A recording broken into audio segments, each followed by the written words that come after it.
बयान आ रहे हैं कि हमारे नौजवान मुसलमान अभी सब्र कर रहे हैं, नियंत्रण हटा तो देश का में जंग का माहौल हो जाएगा, इस तरह के बयान, आगे के नुकसान की जिम्मेदारी सरकार की है, आप ले आइए यूसीसी, लेकिन आगे की जिम्मेदारी आपकी है जो नुकसान होगा। ये भड़काऊ बयान है। यूसीसी में नुकसान क्या है प्रेम कुमार जी? जैसे उन्होंने फायदे गिनाए, आप नुकसान गिनाइए।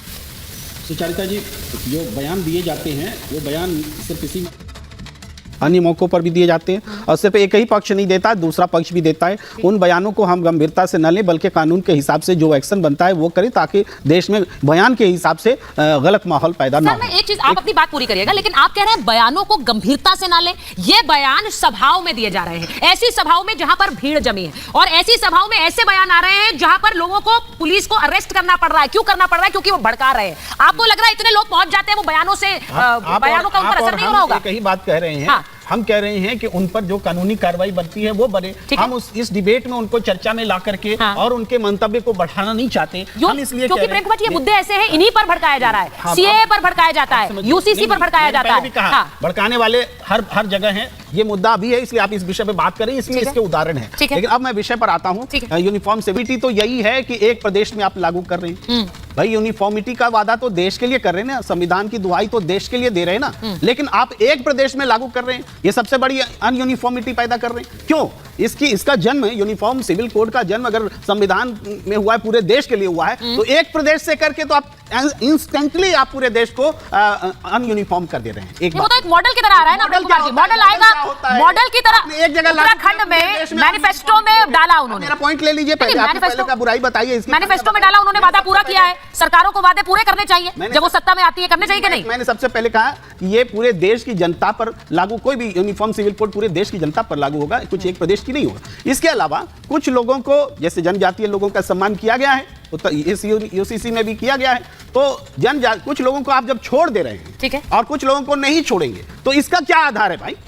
ये क्यों करेंगे? ये सबसे बड़ी खामी है। तो क्या पूरे देश में भी आप जनजातियों को छोड़ देंगे? इसीलिए कि पिछली बार जब यूसीसी की चर्चा हो रही थी, देश के आदिवासी और पूर्वोत्तर में विरोध की हवा ले रही थी, तो आप जनजाति और पूर्वोत्तर के विरोध को आप संज्ञान लेंगे और मुसलमानों के विरोध को संज्ञान नहीं लेंगे? नहीं, क्यों नहीं लेंगे? क्यों नहीं लेंगे?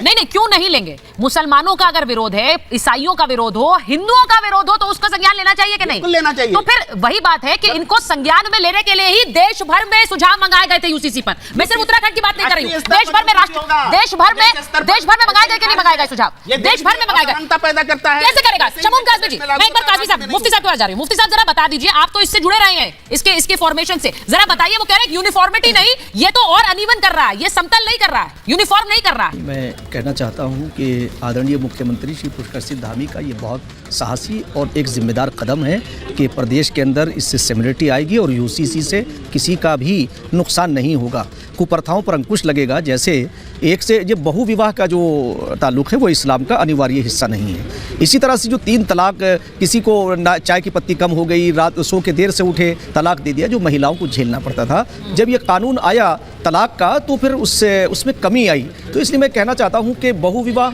हलाला पर था, ये इस्लाम का हिस्सा नहीं थे, फिर ये कहाँ से आए? कैसे इनके ऊपर रोक लगती? समाज क्योंकि पढ़ा लिखा नहीं है और समाज में अनपढ़ होने का उसका फ़ायदा ऐसे लोगों ने, ऐसे नेताओं ने उठाया और 60 साल के अंदर कांग्रेस को एक बड़ा लंबा कार्यकाल मिला जिसमें उन्होंने कोई काम नहीं किया। जगह जगह दंगे होते थे, फसाद होते थे और फसाद करा करके कहते थे कि ये आरएसएस और बीजेपी करा रही। मैंने पूछा कई चैनलों पर और आपके यहाँ भी कह रहा हूँ मैं कि ये बताइए कि जहाँ जब ईदगाह के अंदर या भागलपुर के अंदर या मुरादाबाद के अंदर या मेरठ के अंदर जब दंगा हो रहा था, तो वो अधिकारी जो गोली चलाने का आदेश दे रहा था या वो पुलिस जो वहां फायर कर रही थी, क्या वो बीजेपी और आरएसएस की थी? इन्होंने मुसलमानों को मुख्य धारा से काटा। आज भी इन कुप्रथाओं के ऊपर जब अंकुश लगने जा रहा है तो ये तरह तरह की गलतफहमियां पैदा कर रहे हैं समाज में। मैं समाज से विनम्र अपील करना चाहता हूं कि इन तथाकथित लोगों के बहकावे में मत आइए। यूसीसी किसी के भी कानून, किसी के भी अधिकार, जवाब साहब तो बहकावे में आ रहे हैं, सिमिलरिटी आएगी, भाईचारा मजबूत होगा, राष्ट्रीय एकता और अखंडता मजबूत होगी। जवाब साहब तो बहकावे में आ गए ऐसा लग रहा है, या फिर खुद बहका रहे हैं, मुझे नहीं पता है, क्योंकि जवाब साहब आपसे मेरी इससे पहले भी बात हुई है इस मुद्दे पर। अपने मजहब से मुसलमानों को दूर कर रहे हैं, ऐसे बयानों पर भरोसा करेगा क्या देश के लोग?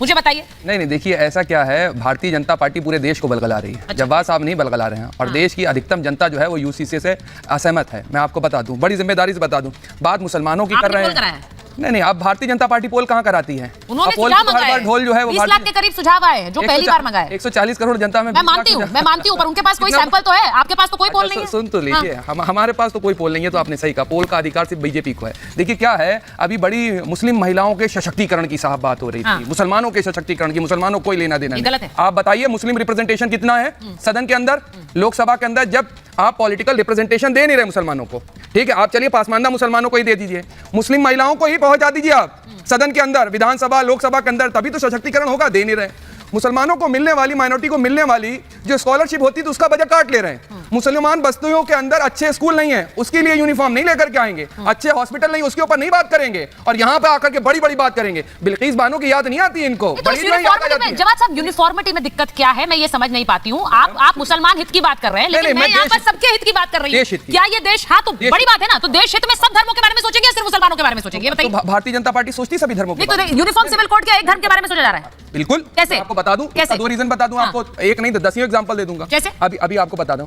अभी नारी सशक्तिकरण की बात हो रही है, ट्रिपल तलाक की बात हो रही है, बहु विवाह पे बात हो रही है। अरे भाई, अपने गिरमान में कब झांकेंगे? बहुत सी जगह पर होती है बहु विवाह। एक महिला जो है 5-5 पुरुषों के साथ भी शादी करती है। पूछिए जाकर के हिमाचल के अंदर, पूछिए, होता है हिमाचल के अंदर बहुत सी जगह, और खासतौर से उत्तराखंड के अंदर भी बहुत सी जगह पर है। उसके लिए क्या करेंगे? इतने सालों से सो रहे थे, वहां पे जवाब नहीं देती। बहुत से रिश्तों के अंदर जो है मामा भांजी शादी करती है साउथ के अंदर, उसमें क्या आपत्ति है? समझ नहीं आ रहा जवाब साहब, आप वो दिक्कतें गिनाइए जिनसे मुसलमान भड़क रहा है, जिनसे सड़क पर उतरने के लिए बैठा है, वो ना गिनाकर आप आदिवासियों पर बार-बार आते हैं। अपनी दिक्कत बताइए ना क्या है? आदिवासी देश का हिस्सा नहीं, तो वो बोलेंगे, वो बोलेंगे। मैं आपसे आपकी दिक्कत पूछ रही हूँ, आप भड़काने, आपको दिक्कत क्या है? हम कह रहे हैं, मैंने कहा आप दिक्कत गिना दीजिए ना। आप बतौर आप एक मुसलमान समुदाय के प्रतिनिधि हैं, तो दिक्कत क्या है जरा गिना देंगे आप तो बड़ा अच्छा लगेगा मुझे। यहाँ के शर्मा जी बैठे हुए हैं, उन्हें जवाब देने दीजिए कि कैसे दिक्कत हो रही है मुसलमान समाज को, वो जवाब देंगे। मैं बता दे रहा हूँ आपको, अभी बोला तो कितने बताइए मुस्लिम महिलाओं को रिप्रेजेंटेशन देंगे आप सदन के अंदर?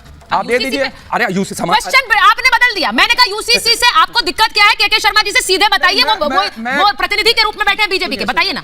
इस देश के अंदर खाली मुसलमानों की बात आप करने लगते हैं। हाँ। इस देश के अंदर देखिए फिर घुमारे हम आपको सच्चाई, direct question requires a direct answer. जवाब साहब, बिल्कुल मैंने आपसे सिर्फ यही पूछा है एक प्रतिनिधि के रूप में।